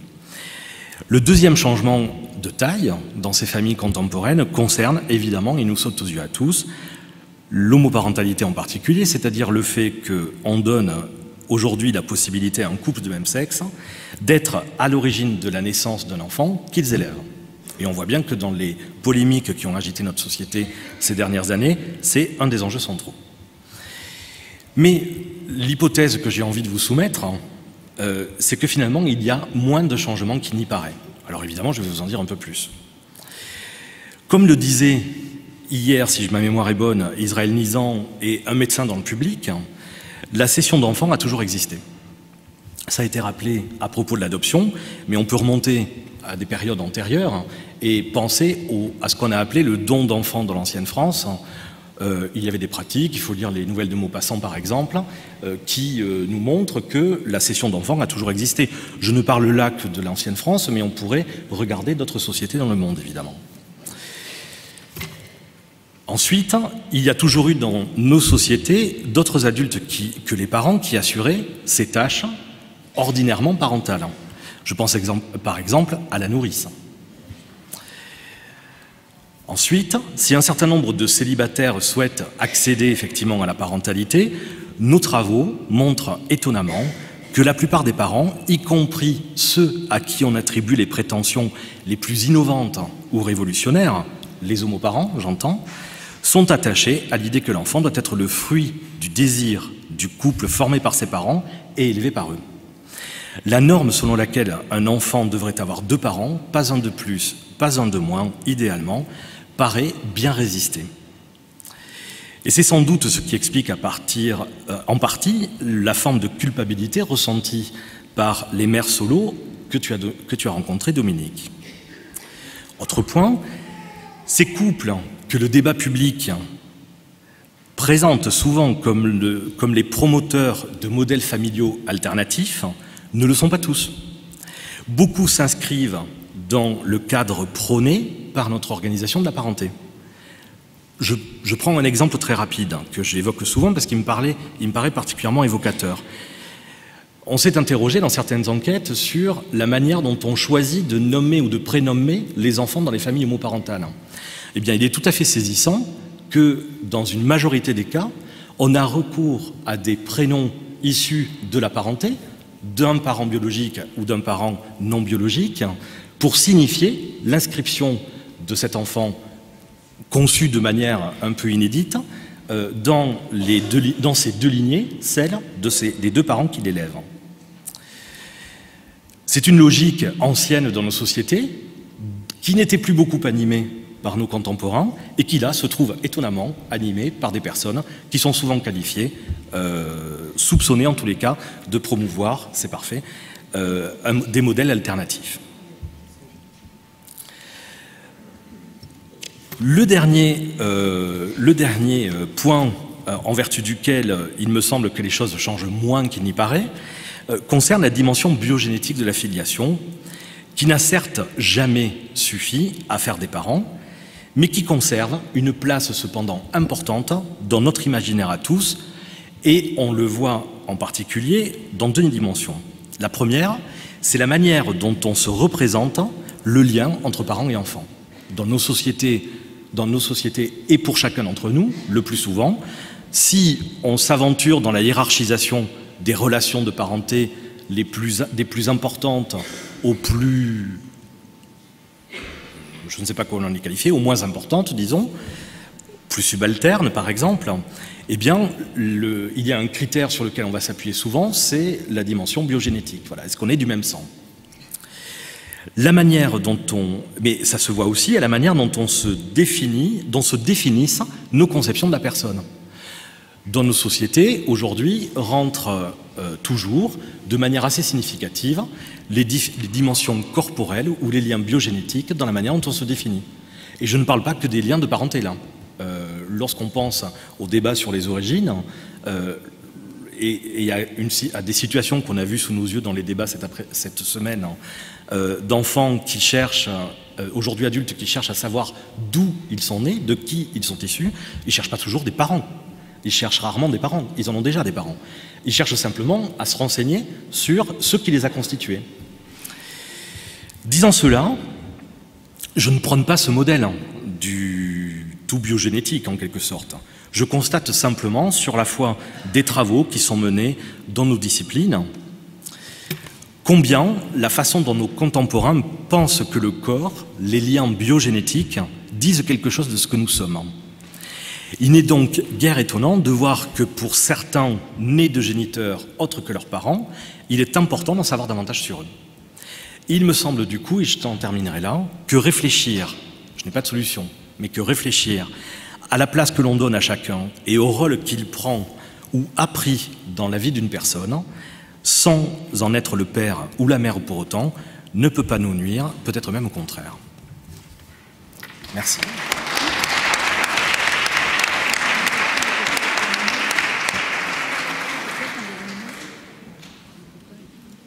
Ne peut pas nuire, peut-être même au contraire.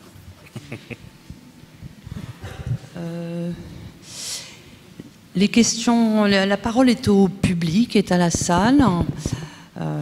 S'il y a des questions.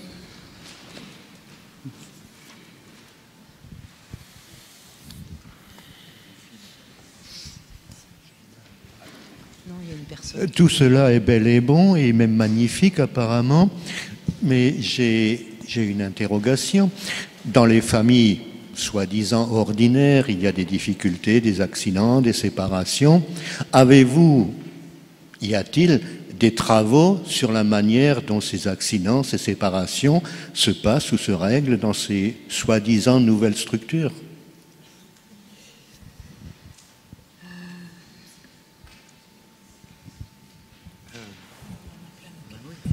Oui, c'est... Alors, le soi-disant, je ne sais pas s'il est péjoratif ou s'il est réflexif. S'il est réflexif, c'est bien, parce qu'effectivement, la question se pose, savoir si on a vraiment des nouveautés, et de quel type de nouveautés, à quel type de nouveautés on a affaire. Mais effectivement, dans ces familles-là aussi, il y a des séparations. Oui, il y a des couples qui se séparent. Il n'y a pas de raison que ces type de famille échappe à quelque chose qui est un phénomène et qui s'est mis en place dans les années 70 dans nos sociétés, où le nombre de séparations s'est mis à augmenter de manière très importante. Oui, pour poursuivre sur ce que vous dites, je crois que ces familles-là, comme les autres, effectivement rencontrent les difficultés, peuvent rencontrer des difficultés. Et je disais comme ça un peu en aparté, bien nous en avons dans nos cabinets respectifs.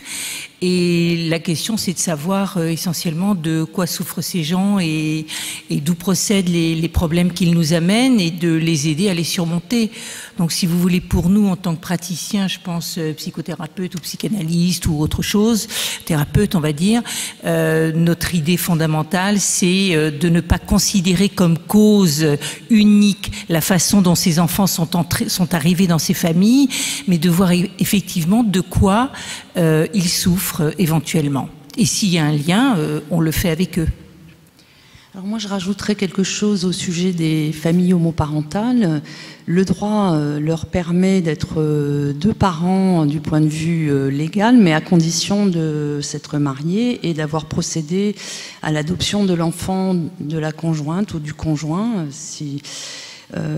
Et donc, ce qui se passe en cas de séparation, bien sûr, si l'enfant a été, si l'enfant a déjà deux parents de même sexe, parce qu'il a un parent qui l'a mis au monde, qui l'a procréé, et l'autre parent qui l'a adopté, les séparations du point de vue du droit vont se passer exactement de la même manière que pour les couples hétérosexuels qui se séparent. Il y a deux parents et il va falloir organiser la vie de l'enfant entre les deux parents séparés.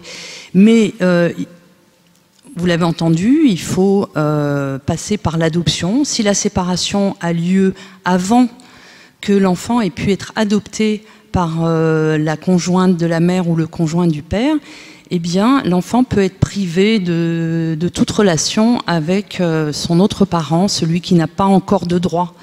Celui qui n'est pas encore considéré comme le parent légal de l'enfant. Donc là, c'est un problème supplémentaire pour les familles homoparentales parce qu'ils ne peuvent pas, pour le moment, être déclarés deux parents dès la naissance, à la différence des parents hétérosexuels qui peuvent être déclarés parents dès la naissance, soit par présomption de paternité si l'homme est marié avec la femme qui a accouché, soit par reconnaissance.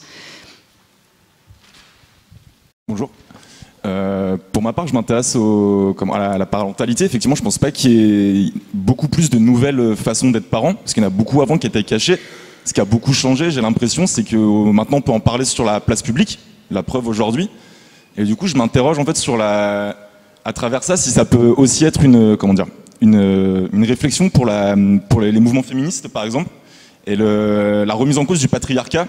Et aussi, à travers ces parentalités multiples, il y a la transmission du patrimoine, aussi bien culturel que financier. Et je voulais savoir si, à votre avis, les réflexions autour des nouvelles parentalités, ça pouvait aider ces luttes-là féministes, par exemple, notamment, par la remise en question du patriarcat, dans le modèle classique de la famille. Non, je ne suis pas très clair, peut-être.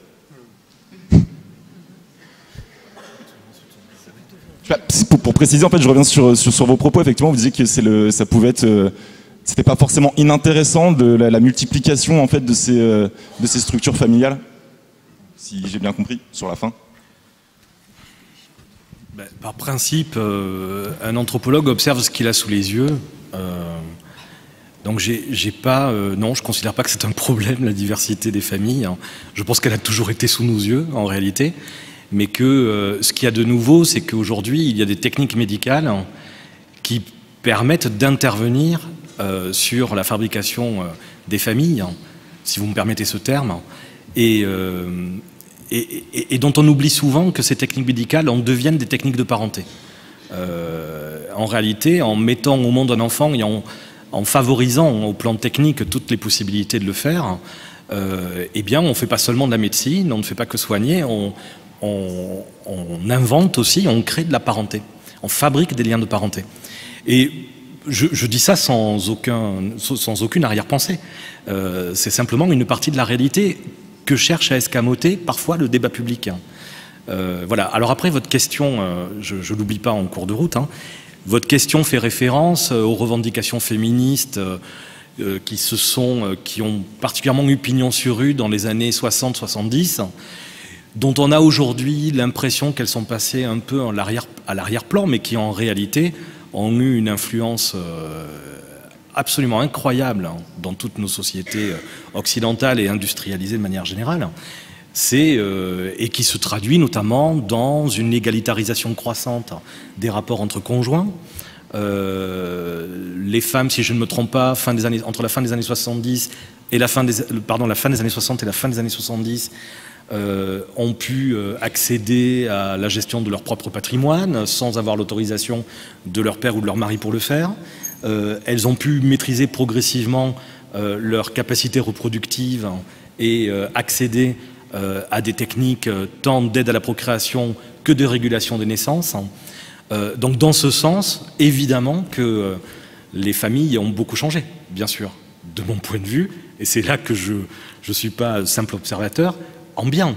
Mais par ailleurs, je ne suis pas sûr de pouvoir être capable de répondre aujourd'hui à la question que vous posez, qui est celle de savoir si aujourd'hui les formes familiales qu'on a sous les yeux permettent à ces féministes-là, encore attachées à ces idéaux des années 60-70, d'être un peu plus satisfaites qu'autrefois. Je ne sais pas. Moi, c'est pas sur le patriarcat, mais je voudrais quand même souligner quelque chose qui est assez important, qui a été évoqué par Jérôme. C'est que on est un peu dans la discussion sur la loi de bioéthique. Et l'idéologie qui sous-tend la loi de bioéthique, c'est un père, une mère, pas un de plus, pas un de moins. C'est-à-dire qu'il ne peut pas y avoir plus de 2 parents dans le paysage familial construit par la procréation médicalement assistée, qui pourtant fait intervenir plusieurs personnages à fonction parentale, procréative ou autre. Et on a entendu hier les conséquences que ça avait sur la disparition du donneur comme personne. Hein. Le donneur est un gamète et ce n'est pas un deuxième père ou un sous-père ou une sous-mère. C'est d'ailleurs une des difficultés, certainement aussi de reconnaissance de la gestation pour autrui, parce qu'on ne peut pas la faire disparaître. Hein. Donc c'est un partenaire familial. Donc il y a une contradiction entre l'état de la société qui est, comme on en a témoigné ici, et on n'est pas les seuls, qui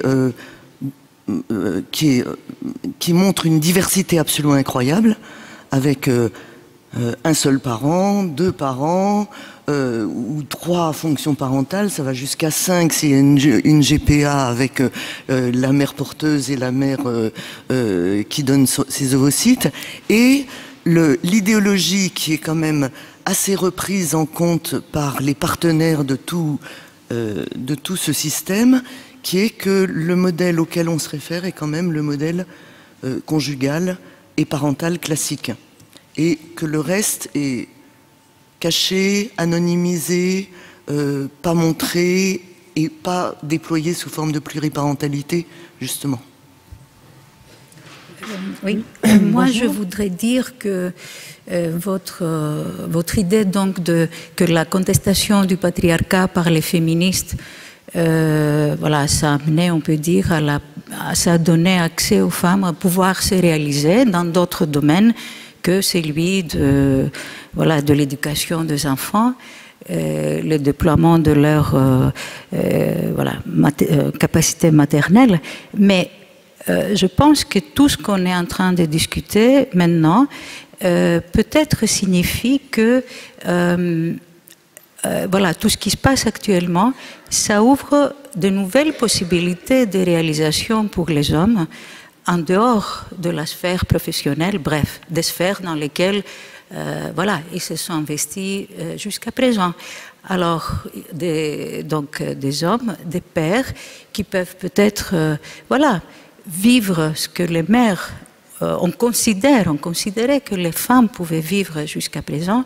Je pense que ce n'est pas du tout un hasard que dans le dernier numéro du Nouvel Obs, on parle du congé de paternité, du congé parental. Quand on lit, je crois qu'on se rend compte de choses extrêmement importantes qui, effectivement, ils ont les retombées non seulement par rapport à l'égalité des sexes, etc., mais je pense des conséquences très importantes par rapport au développement psycho-affectif des enfants.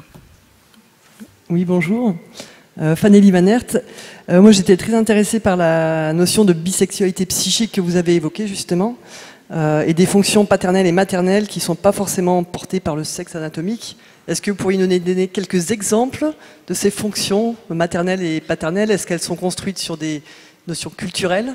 Et selon quelles modalités elles sont importantes pour l'équilibre de l'enfant? Voilà, on parlait de remplir la fiche d'impôt ou de changer le lavabo. Mais qu'est-ce que vous entendez par fonction paternelle et maternelle, et en quoi ou comment les parents dans les familles un peu atypiques peuvent réussir à porter l'ensemble de ces fonctions, soit sur une ou plusieurs personnes? Est-ce que c'est la dualité qui est importante, ou est-ce qu'une maman solo peut aussi réussir à porter toutes ces fonctions? Merci. J'y vais. Alors, sur le plan théorique, c'est une complexité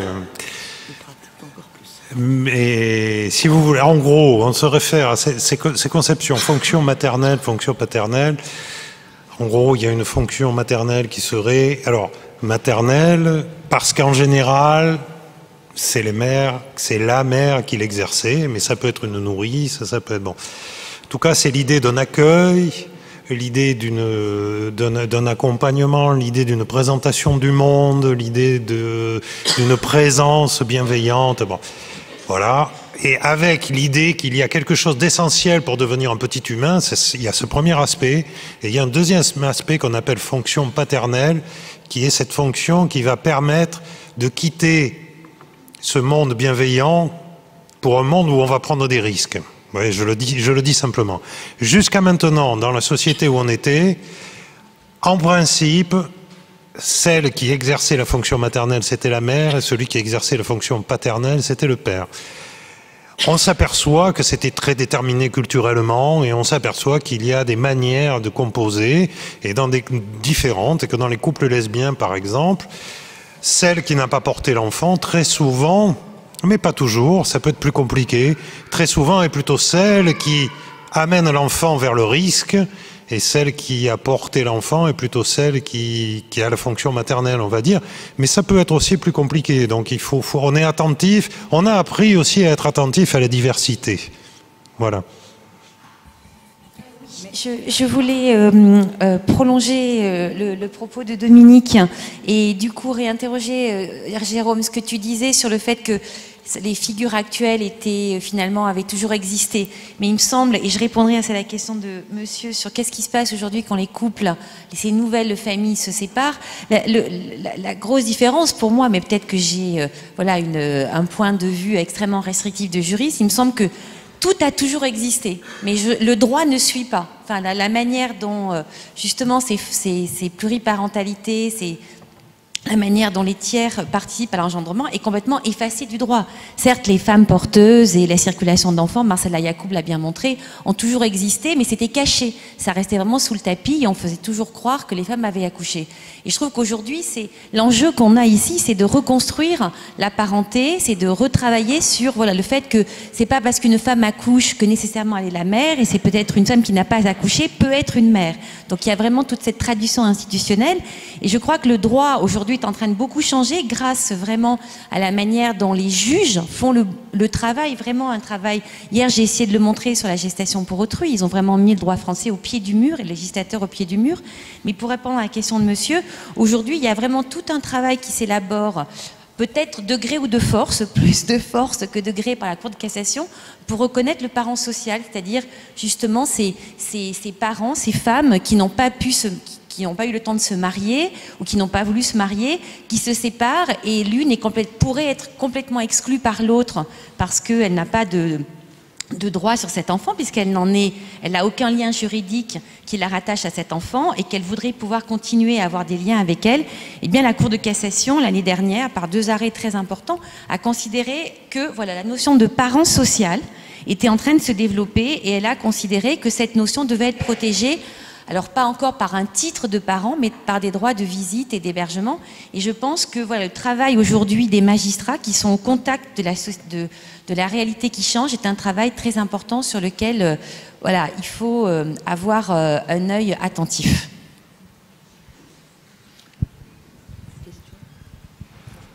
C'était pas vraiment une question. Alors, j'ai une question par ici, sinon. Oui. Il y a une question ? Oui. Bonjour, je suis sourd, je suis professeur de langue des signes à l'association de l'USM, et je travaille aussi à l'université de psychologie. Voilà, elle est interprète en stage bénévolement. Et pour le thème de la parentalité, les couples qui sont homosexuels... attendez. Quoi ? Attends.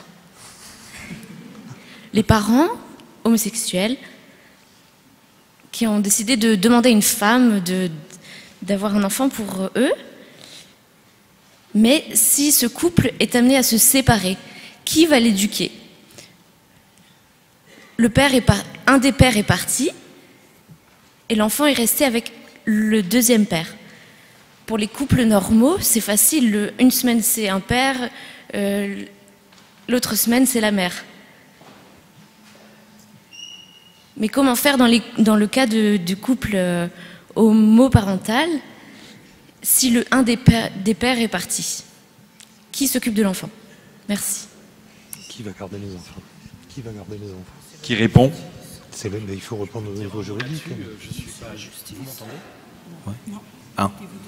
Je suis pas juriste, mais pour ce que j'en sais, il me semble que ça ne change rien. C'est-à-dire que si les parents arrivent à s'entendre, ou bien si ils ont tous les deux un statut parental vis-à-vis de l'enfant, et c'est là tout l'enjeu de ces familles aujourd'hui, eh bien à ce moment-là, le juge décidera ce qui est le mieux en fonction du cas qu'il a devant lui à traiter, au cas par cas, toujours. Comme dans les autres couples, enfin de mon point de vue, je vois aucune espèce d'originalité, mais je me trompe peut-être. Bonjour. Alors j'ai pas pu assister à la première demi-heure du débat, j'espère que ça n'a pas été déjà traité, sinon j'en suis désolée. Moi je vais revenir sur les couples divorcés et les nouvelles familles, les familles recomposées. Et en fait j'ai appris que les beaux-parents pouvaient adopter les enfants d'un premier mariage qui avait déjà un père et une mère, mais qui avait une forme d'adoption qui était possible. Et je voulais savoir aussi si c'était la même qui avait lieu dans le cas des couples homoparentaux et quelle place pour les beaux-parents dans les couples hétéros, séparés et homoparentaux aussi. Oui, je vais essayer de vous répondre. Dans le cas de couples divorcés, que ce soit une recomposition familiale homoparentale ou pas, la possibilité de l'adoption se fait si le parent, si l'autre parent, celui qui a l'autre concepteur, j'ai envie de dire, de l'enfant, est d'accord. Le nouveau conjoint ou la nouvelle conjointe peut adopter l'enfant, mais il faut l'accord du parent. Sinon, ce n'est pas possible. Et de toute façon, ce ne sera qu'une adoption simple, c'est-à-dire qui ne casse pas le lien de filiation. Et si l'enfant, oui, si l'enfant est majeur, c'est tout à fait différent. L'enfant peut décider s'il veut bien être adopté ou pas. Ouais, il y a des cultures, il y a des pays où la gestation pour autrui me semble être plutôt la règle, dans la mesure où dans beaucoup de cultures non françaises, peut-être, en fait, l'enfant appartient à son père et nullement à sa mère. Et sa mère, toutes les mères, sont des mères porteuses, en fait. Parce que l'enfant appartient de droit, et personne ne s'y oppose, y compris la mère, au père, mais aussi pas à la famille du père, et même au clan du père, et nullement à la mère. Et dans le cas d'une séparation, clairement la mère ne pourra pas revendiquer l'enfant, parce qu'elle ne peut pas amener l'enfant dans une famille qui n'est pas la sienne, c'est-à-dire la famille de la mère, ou dans un clan qui n'est pas le sien. Et pour revenir en France quand même, beaucoup de personnes qui sont nées dans ce système-là, j'en suis, je dois dire, ça fait un moment que je suis les débats ici, je constate que tout est centré sur la mère. Ça me flatte en tant que femme, mais en même temps ça me déstabilise parce que je trouve qu'on dépose sur les épaules d'une femme quand même, je trouve un poids énorme. C'est ça ma question.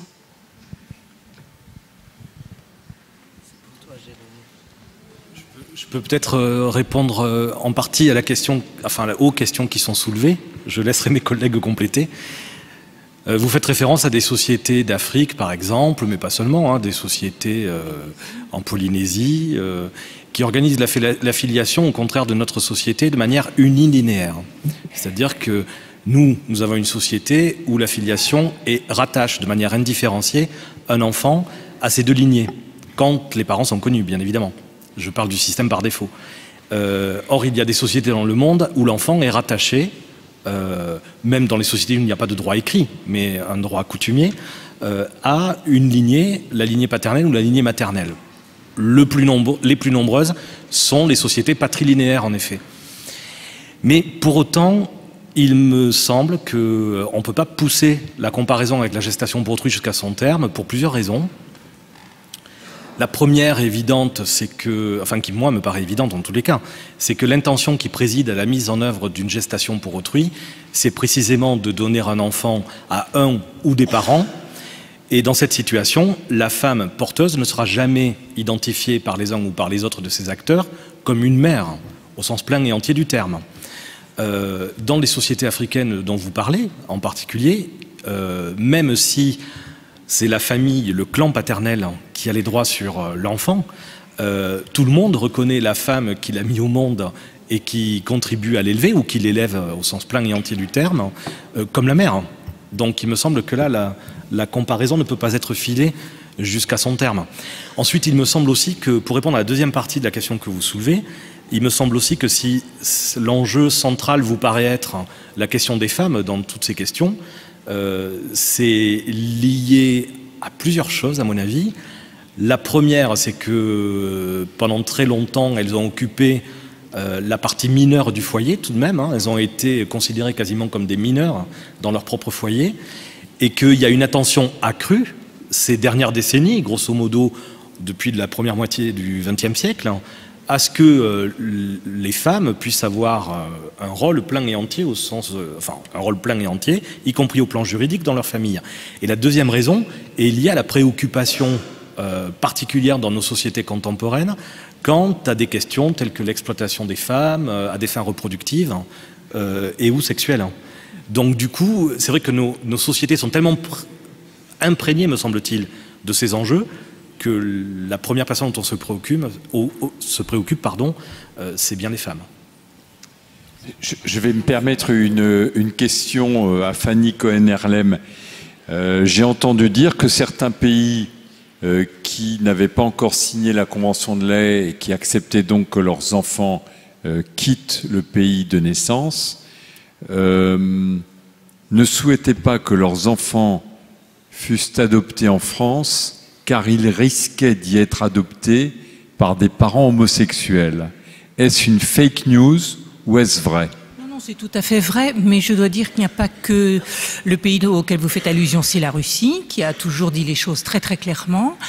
Il y a d'autres pays, alors je n'ai pas listé, mais il y a d'autres pays qui effectivement ne disent rien. La Russie le dit clairement. D'autres pays qui ont signé la Convention de La Haye ne disent rien, mais dans les faits, c'est comme cela. Et d'autres pays qui n'ont pas signé la Convention de La Haye également. Mais je rappelle quand même, si vous voulez, sans vouloir faire de... Je pense que c'est important, qu'effectivement, pour n'importe quel pays d'origine, ce n'est pas évident de laisser partir ses enfants. Et que donc, que les pays d'origine soient souverains en la matière me semble être respectueux de leurs droits et de ce qu'ils considèrent comme bon pour leurs enfants, même si nous n'avons pas la même conception. Et je pense que c'est important pour les enfants qui sont accueillis. Je voudrais vous poser une question par rapport à ce qui se passe en France. Oui. Est-ce que, à votre connaissance, les conseils de famille qui ont la responsabilité de confier les pupilles de l'État aux candidats à l'adoption, est-ce que les conseils de famille s'ouvrent maintenant aux candidatures de parents homosexuels ? Alors oui. Oui, il y a effectivement un changement que j'ai pu observer dans de nombreux conseils de famille. Alors je dis pas qu'on leur donne des bébés en bonne santé. Effectivement, j'ai l'impression, parce que j'ai pas de chiffres, effectivement, qu'on aurait plutôt tendance à proposer des enfants déjà un peu grands ou des enfants présentant quelques difficultés, mais de la même façon que dans les pays d'origine, aux célibataires, paradoxalement, sont encore proposés des enfants, on va dire, plus difficiles à adopter. C'est-à-dire ceux qui ne sont pas adoptés dans leur pays de naissance. C'est un peu une double peine, j'ai envie de dire, pour les parents. Bonjour. Nous entendons dire dans ces tables rondes depuis le début qu'il est regrettable que la loi française n'accompagne pas l'évolution de la société et qu'elle reste en retard. je me pose la question, est-ce que le but de la loi est d'accompagner, quoi qu'il arrive, l'évolution de la société, parce que l'on a vu des choses qui n'étaient pas toujours acceptables dans le passé, dans ce sens-là, ou bien est-ce que le rôle de la loi est de pourvoir au bien commun de la nation? Et est-ce que le politique est encore capable de se pencher sur la question qu'est-ce que le bien commun de la nation, en laissant supposer évidemment qu'il y a toujours des choses à la marge qui n'entrent pas dans ce bien commun? Je vous propose de garder cette question pour la table ronde suivante, puisqu'on a une table ronde centrée justement sur ce sujet. Et peut-être que les politiques qui seront autour de la table seront plus à même de vous répondre, à moins qu'il y ait une réponse à la table ronde là. Je peux simplement dire quelque chose, hein. Il me semble que les deux ne sont pas forcément contradictoires, hein. C'est-à-dire que je suis d'accord avec vous, on ne peut pas penser que dans tous les domaines, il faut que la loi suive l'évolution de la société. Mais on peut penser aussi qu'a priori, il n'y a pas de raison que les personnes qui composent la société française puissent être considérées comme des enfants et qu'ils agissent, les gens qu'on rencontre agissent en général après des années de réflexion. Ce n'est pas des gens décérébrés du tout, c'est des gens qui réfléchissent beaucoup et qui essaient d'anticiper. Ils sont imprégnés des débats que nous avons là. Et ils sont très conscients que, moins que les autres, ils ne pourront se tromper. Et du coup, voilà, ce que je vous invite à considérer peut-être une minute, c'est que peut-être les deux ne sont pas contradictoires, qu'on peut à la fois légiférer en faveur du bien de la nation, du bien commun, et en même temps prendre en considération certains changements. Oui. Un tout petit mot, moi, pour poursuivre ce qu'a dit Jérôme, la question, on ne parle pas en général. Est-ce que les lois doivent accompagner absolument toutes les transformations de la société? On parle de quelque chose d'extrêmement précis, qui est de la transformation du paysage familial. Et là, la loi dont on dispose aujourd'hui n'est pas une loi du bien commun, puisqu'il y a énormément de situations familiales et de personnes qui se retrouvent hors de la reconnaissance légale de leur situation. Donc on parle assez concrètement d'une loi assez précise dans un contexte assez précis qui justifie la révision d'ailleurs. Oui, moi juste un mot, moi, il me semble, vous avez dit que on a regretté que la loi, personnellement je ne pense pas l'avoir regretté, la démarche que j'ai adoptée consistait à dire, voilà, quand on rencontre des personnes engagées dans ce type de famille, voilà ce qu'on entend. Et à partir de là, chacun se fait son opinion et entre dans le débat, mais je crois que ce qui est extrêmement important, c'est d'essayer de sortir de positions a priori, comme l'ont fait certains collègues psychanalystes il y a une quinzaine d'années, hein. Les couples homosexuels, c'est forcément ça. Quand j'ai commencé mes recherches, je me suis aperçu qu'en fait, je n'entendais pas du tout ce qu'avaient annoncé certains. Et donc, j'ai parlé, moi, par exemple, d'une situation de GPA, une manière de vous dire, voilà ce qu'on entend. Voilà. J'ai essayé d'être fidèle avec mes analyses concernant les processus inconscients. C'est pas très différent de ce qu'on entend dans les couples hétérosexuels. Après, la loi, c'est autre chose. Non ? Oui, juste un tout petit mot, pardon, mais on parle effectivement énormément de toutes ces diversités familiales. Moi, ce qui me paraît quand même important, et j'entends ce que vous dites quand vous parlez du bien commun, mais je l'entends peut-être pas de la façon dont vous le dites, c'est-à-dire que je me dis qu'au fond, le principal concerne les enfants. Il y a le désir d'enfant, mais il y a les enfants après, c'est-à-dire ceux qui sont là, quelle que soit la façon dont ils ont été faits, qu'est-ce qu'on leur propose, comment on les considère avant toute chose. Et je crois que c'est vraiment de quoi les enfants ont-ils besoin. Moi, je dirais que c'est personnellement ce qui m'anime le plus, mais je crois que c'est aussi ça le bien commun, hein, c'est les enfants qui sont là. Je vais m'arroger le plaisir de la dernière question pour cette table ronde très très éclairante. Dans les jours précédents, il y a eu de la controverse sur la science et sur ce que disent les publications. Certains disant un enfant qui arrive par malchance dans un couple d'hommes, un enfant qui aurait la malchance de tomber dans un couple de parents homosexuels. Alors, qu'est-ce qu'on a comme données scientifiques sur les enfants élevés par des couples de même sexe? Est-ce qu'on a des informations scientifiques dans un sens ou dans l'autre? Et quel est le niveau de preuve dont on dispose dans ces publications scientifiques? Alors, les publications scientifiques sur les enfants, sur le devenir des enfants dans les familles où il y a deux parents de même sexe, il y a maintenant un recul parce qu'elles ont démarré dans les années 70 aux États-Unis à la demande de magistrats qui se demandaient s'ils pouvaient confier un enfant à un parent homosexuel. Donc les magistrats ont sollicité le monde de la recherche et les chercheurs se sont mis au travail. Alors, il y a maintenant plusieurs centaines d'études qui portent sur toutes sortes de questions qu'on peut se poser sur le devenir des enfants élevés dans ces familles. Alors des questions sur la psychopathologie, sur leur avenir académique, sur leur estime de soi, sur les relations avec leurs camarades, sur la stigmatisation, sur l'homophobie, enfin... Il y a des dizaines et des dizaines de thématiques qui ont été abordées pour essayer de se faire une idée de ce que deviennent ces enfants. Alors la grosse majorité de ces études conclut à ce qu'il n'y a pas de différence notable pour les enfants qui sont élevés dans ces familles avec les enfants qui sont élevés dans des familles plus classiques, des familles hétéroparentales. Alors maintenant, sur ces centaines d'études, il y a peut-être 2 ou 3 études qui ne vont pas dans le même sens.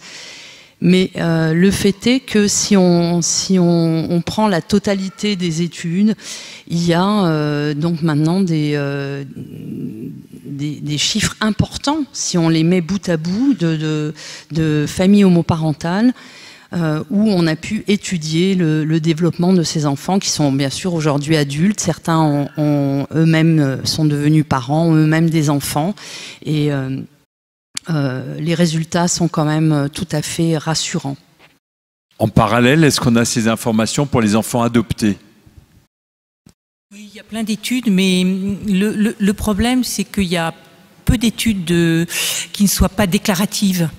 Et donc, c'est le problème de la fiabilité des études qui sont faites. Enfin, il y a eu quand même des études qui étaient plutôt positives. Je ne sais pas si ça a du sens réellement. Par contre, moi, l'idée des statistiques là-dedans, voilà. Je peux dire que dans ce que je vois, j'en vois autant qui vont très bien que d'autres qui vont très mal. Donc, je crois qu'il vaut mieux pas faire de statistiques et voir les gens un par un. Merci à cette table ronde très brillante et